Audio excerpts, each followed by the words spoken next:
Hazreti İsa mundaq dedi. Bir odamning 2 o'g'li bor ekan.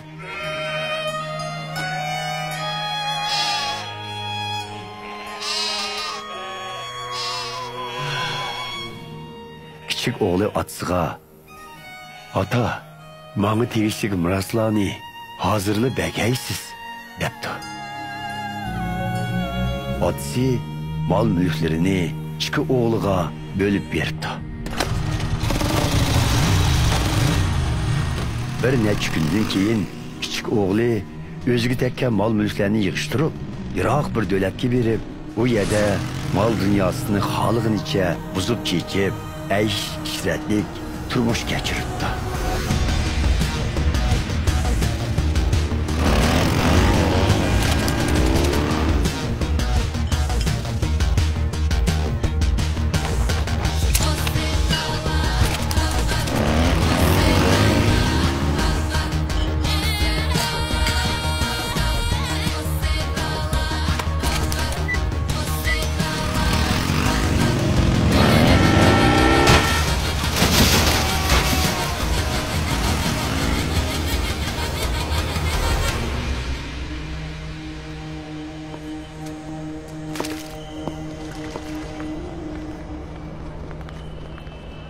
Onun puli tugab, beshiga kun tushganda, dal u yerdimu eg'ir ocharchilik yuz beribdi. Shunga u qo'saq beqish uchun shu yerlik bir kishiga madkor bo'lishga majbur bo'libdi. U kishi uni o'z qo'rig'ida cho'shqi boqtiribdi. U cho'shqiga berilgan purchaq posti bilan qo'sqini to'ydirmoqchi bo'libdi, lekin uni hech kim bermabdi.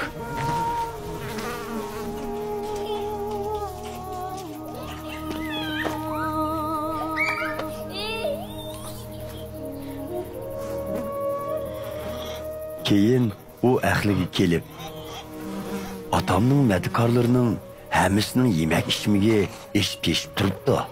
Men bo'lsam, bu yerda ochlikdan o'lamdiman. O'rnimdan turib, atamning oldiga berib, "Ata, men Xudoning oldidimi, sizning oldingizdami gunohkorman. Endi sizning o'g'lingiz bo'lishga loyiq emasman. Meni madkorlikqa qabul qilg'aysiz deyman." Shuning bilan u otasining oldiga qaytib beribdi.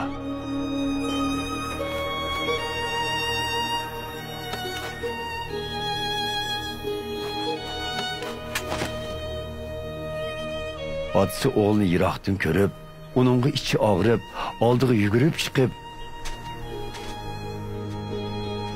uni chin quchoqlab so'yib ketibdi.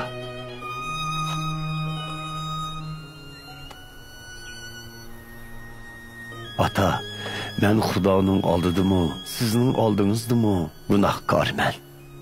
Endi sizning o'g'lingiz bo'lishga loyiq emasman" debdi.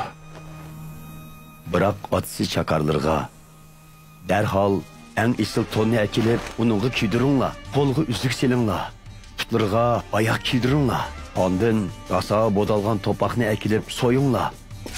Uni ziyofat qilib kutib olaylik, chunki o'g'lim o'lib tirildi, yo'q bo'lib tepildi debdi. Bu chog'da cho'ng o'g'li itizga ketgan ekan. U qaytib kelib etib, uyga yaqin kelganda nag'minova ovozini anglabdi. U chakarlardan birini chaqirib, uningdan nima ish bo'lganligini so'rabdi. Chakar: "Iningiz qaytib keldi.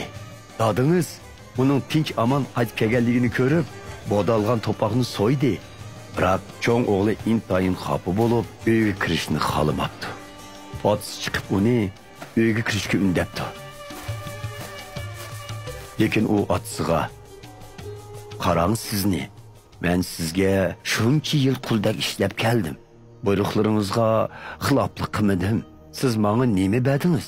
El og'inlarim bilan biror qitim o'ynab kulishga, biror o'g'loqmi so'yib berganingiz yo'q-ku. Lekin mol mulklaringizni qoyishiga buzib chechib, tugitib qaytib kelgan u o'g'lingizga bodalgan to'poqni so'yibsiz" debdi.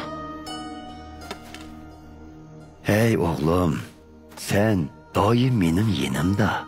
Mening borlig'im seninki. Lekin sening ining o'lib tirildi. Yo'qolib tepildi.